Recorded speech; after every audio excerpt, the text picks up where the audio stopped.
Hello po mga followers, ka-reels. Ngayon nag-try ako ng easy way na pagluluto ng carbonara. Napaka-easy at napakamura pa. Nilaga ko muna yung noodles, tapos linagay ko siya sa kawali.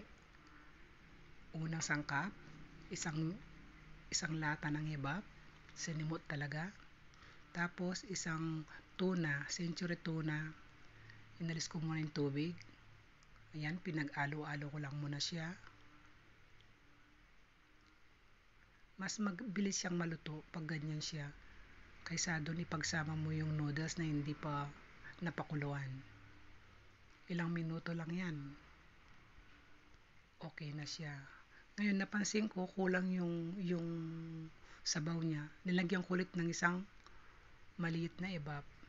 Kaya yan, luto na siya. Ready to serve. And this is for you, my son. Happy birthday. Happy birthday.